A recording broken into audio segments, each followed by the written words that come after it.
Cell membrane को plasma membrane भी कहते हैं, ठीक है। It is a thin and flexible outer covering of the cell and it is also present in all the cells, ठीक है। It protect the cell and control the movement of substances in and out of the cell, ठीक है। ये एक तो cell को protect करता है और जो सब्सटेंसेस होते हैं जैसे मान लो कुछ गैसेस वगैरह होगी, है ना, फ्लूइड वगैरह हो गया, तो वाटर वगैरह हो गया ना, तो उसको ये अंदर और बाहर जाने में हेल्प करता है। And it also help okay, ये जो सेल के अंदर का एक इन्वायरमेंट होता है ना, उसको ये स्टेबल करता है सेल मेम्ब्रेन, ठीक है। Cell maintain a internal environment.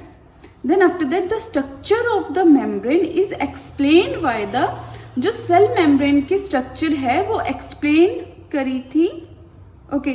The structure of the membrane is explain by fluid mosaic model, ठीक है। फ्लूइड मोज़ेक मॉडल के थ्रू जो है ये स्ट्रक्चर जो है वो एक्सप्लेन करी हुई है सेल मेम्ब्रेन की।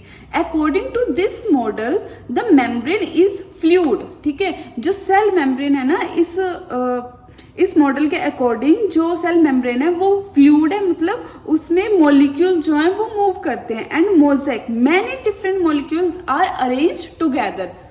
ये देखो, ये छोटे छोटे ये मॉलिक्यूल्स है ना, ये सारे ही अटैच्ड हैं, सारे ही अटैच है और ये ऐसे ही अटैच होके एक मेम्ब्रेन बनाती है सेल के बाहर। ये पूरी एक मेम्ब्रेन है, ठीक है। इसके अंदर होते हैं हमारी सारी ऑर्गेनेलीज।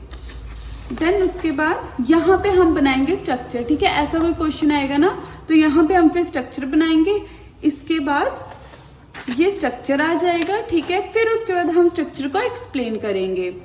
तो सबसे पहले आता है हमारा फॉस्फोलिपिड बाइलेयर, जो कि मेन जो ये स्ट्रक्चर है ना सेल मेम्ब्रेन में, ये फॉस्फोलिपिड बाइलेयर जो है वो मेन पार्टिसिपेंट है उसमें।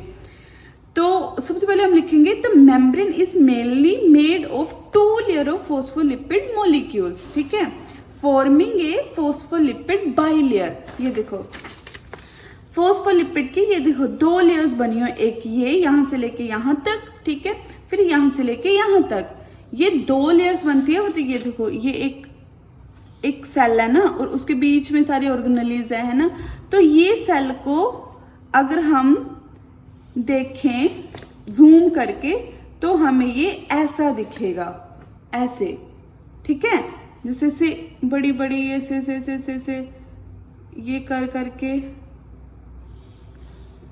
पहले ये लगा लेते हैं, ठीक है, ऐसे। ये है एक मेम्ब्रेन और फिर उसके बीच में ऑर्गेनेलीज होती हैं, forming a phospholipid bilayer. Then इसके क्या होते हैं, 2 पार्ट्स होते हैं, एक होता है हाइड्रोफिलिक एंड और एक होता है हाइड्रोफोबिक टेल। ये होता है हाइड्रोफिलिक एंड, ठीक है, और ये होती है हाइड्रोफोबिक टेल। अब हाइड्रोफिलिक एंड क्या होता है, water loving part that face the outside and inside of cell. ये पार्ट जो है ये बाहर की साइड भी है, ठीक है, और इसकी जो हेड है वो इनसाइड भी है। तो और ये जो पार्ट है ये होता है वाटर लविंग, ठीक है, वाटर लविंग पार्ट होता है ये फॉस्फोलिपिड का, इसको हम बोलते हैं हाइड्रोफिलिक एंड। सेकेंड है हाइड्रोफोबिक टेल, ठीक है, इसको हम वैसे वाटर हेटर भी ऐसे करके भी बोलते हैं, बट हम इस पे लिखेंगे water repelling part that stay inside the membrane. ये सिर्फ मेम्ब्रेन के अंदर रहता है, ये आउटसाइड नहीं होता, ठीक है, ये इनसाइड ही रहेगा। This arrangement form a protective barrier between the cell and its environment. ये देखो, ये कितना ज्यादा है ना, इन्होंने स्ट्रक्चर बनाई हुई है, इसके बीच कोई गैप नहीं है, ये इतने ज्यादा मतलब बनते ऐसे देखो प्रॉपरली स्टक होके बने हुए हैं कि इसमें को कुछ भी चीज बाहर से आउटर कोई भी चीज इंटरनली एंटर नहीं करेगी। जो ये चीजें अलो करेंगी वो ही चीज अंदर आएगी, अदरवाइज नहीं, ठीक है। ये सेल को प्रॉपरली प्रोटेक्ट करता है। नाउ सेकेंड जो है ये वाले प्रोटीन्स है ना, ये भी सेकेंडरी जो हैं हाईएस्ट नंबर में पाए जाते हैं ना सेल मेम्ब्रेन में। सबसे पहले तो हमारे फॉस्फोलिपिड्स, देन उसके बाद प्रोटीन्स। अब हम देखते हैं प्रोटीन्स का क्या काम होता है।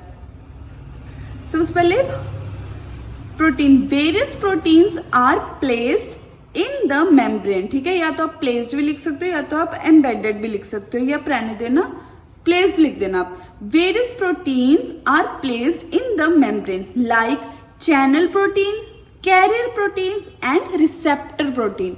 3 टाइप के प्रोटीन्स जो हैं वो सेल मेम्ब्रेन में पाए जाते हैं, ठीक है। सबसे पहले चैनल प्रोटीन का काम देखते हैं हम। चैनल प्रोटीन क्या करता है? Channel protein form passage for ion and molecules. ये क्या करेगा? जो आयन्स होते हैं ना और जो मॉलिक्यूल्स होते हैं, ये उनके लिए एक वे बनाता है, ठीक है। फॉस्फोलिपिड जो है वो तो अब प्रोप्लेन है, से इकट्ठे हो रखे हो, वो किसी को अंदर नहीं आने देते। बट जो चैनल प्रोटीन्स हैं, ठीक है, वो इसीलिए वहां पे है कि वो एक रास्ता बनाते हैं for ions and molecules. Then उसके बाद कैरियर प्रोटीन क्या करते हैं? ट्रांसपोर्ट सब्सटेंसेस, ठीक है, जैसे जो चीजें हमें रिक्वायर्ड होती है ना, सच एज ग्लूकोज, मतलब हमें सेल में ग्लूकोज की नीड होती है क्योंकि एनर्जी चाहिए होती है उसमें। तो जो कैरियर प्रोटीन होता है ना, वो ट्रांसपोर्ट करता है सब्सटेंसेस, ठीक है, जैसे कि glucose. And then receptor protein. अब रिसेप्टर प्रोटीन क्या करते हैं? It receive signal from hormones और अदर सेल। रिसेप्टर प्रोटीन एक सेल से, है ना, दूसरे सेल से सिग्नल्स जो हैं वो, मतलब सिग्नल्स एक्सेप्ट करता है, रिसीव करता है। एंड देन उसके बाद हमारा आएगा प्रोटीन, वो फॉस्फोलिपिड बाइलेयर भी होगी, प्रोटीन्स भी होगी। नाउ थर्ड कोलेस्ट्रॉल, ठीक है। हमने देखा था कि इसमें कोलेस्ट्रॉल भी प्रेजेंट होते हैं, ये देखो छोटे छोटे कोलेस्ट्रॉल है ना ये। अब कोलेस्ट्रॉल क्या करते हैं ना, सेल मेम्ब्रेन में कोलेस्ट्रॉल का क्या काम? सेल मेम्ब्रेन में कोलेस्ट्रॉल जो है वो एज ए स्टेबलाइजर यूज होता है। आपको पता है ना, हमारे फ्रिजों में भी स्टेबलाइजर होता है, वो क्या करता है? वो इलेक्ट्रिसिटी को स्टेबल करता है। अब ऐसे ही कोलेस्ट्रॉल जो है वो प्लाज्मा मेम्ब्रेन में वर्क करता है। Cholesterol molecule are present between the phospholipids, ठीक है, ये फॉस्फोलिपिड के बीच में प्रेजेंट होते हैं, फॉस्फोलिपिड के बीच में प्रेजेंट हो गए, ठीक है। It maintain membrane stability, it prevent the membrane from becoming too rigid in cold condition and becoming too fluid in hot temperature, ठीक है। कोलेस्ट्रॉल का क्या काम है?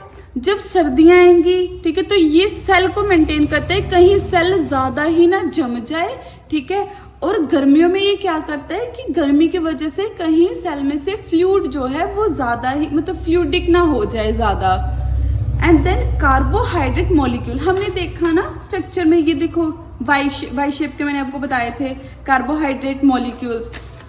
अब कार्बोहाइड्रेट मॉलिक्यूल 2 टाइप्स के होते हैं, ठीक है, ये भी 2 टाइप्स के होते हैं। सबसे पहले तो हम देखते हैं कि इसका क्या वर्क है। Carbohydrate molecules are attached to protein और लिपिड। ये प्रोटीन के ऊपर भी अटैच होते हैं, लिपिड्स के ऊपर भी अटैच होते हैं on the outer surface of the membrane, ठीक है। जो प्लाज्मा मेम्ब्रेन के बाहर की सरफेस होएगी वहां पे ये अटैच होते हैं, ये लिपिड्स के भी ऊपर अटैच होते हैं, प्रोटीन्स के ऊपर भी अटैच होते हैं। There are 2 types of carbohydrate molecules. सबसे पहले ग्लाइकोप्रोटीन, ठीक है, ग्लाइकोप्रोटीन वो वाले जो कि प्रोटीन के ऊपर अटैच्ड होते हैं, कार्बोहाइड्रेट अटैच टू प्रोटीन, ठीक है, जो कि कार्बोहाइड्रेट प्रोटीन्स के ऊपर अटैच होते हैं, उसको बोलते हैं ग्लाइकोप्रोटीन। देन ग्लाइकोलिपिड, ठीक है, ऐसे वाले कार्बोहाइड्रेट जो कि लिपिड के ऊपर अटैच होते हैं उसको हम बोलते हैं glycolipid. Now carbohydrate molecule help for sale communication, ठीक है, एक दूसरे से बात करने में हेल्प करते हैं। सेल एडहेशन, मतलब कि एक सेल दूसरे सेल के साथ अटैच होने में हेल्प करते हैं। सेल रिकॉग्नाइजेशन, ये देखते हैं कि ये वाला सेल जो है वो मतलब कि कौन सा है, ठीक है, ये सेल को रिकॉग्नाइज करता है। And also act as a marker for the immune system, ठीक है। ये हो गया हमारा what is cell membrane. And उसको अगर मतलब क्वेश्चन में आता है कि सेल मेम्ब्रेन को एक्सप्लेन भी करो, ये आपका कम से कम 3, मेरा तो मतलब छोटे इसमें 3 पेज 4 पेजेस का आराम से आ जाएगा, ठीक है, क्योंकि हमें यहाँ पे स्ट्रक्चर भी बनानी है। और हम जब भी स्ट्रक्चर बनाएंगे ना तो प्रॉपरली आपने उसको एक बना के उसको अच्छे से लेवल करना है, जैसे ये करा हुआ है ना, उसको अच्छे से लेवल करना है। और देन उसके बाद स्ट्रक्चर के बाद ही हमें सारी एक्सप्लेनेशंस देनी है, ठीक है। ये हो गया ओके ठीक है, अभी नेक्स्ट टॉपिक हम देखते हैं, शायद साइटोप्लाज्म पे बनाएंगे।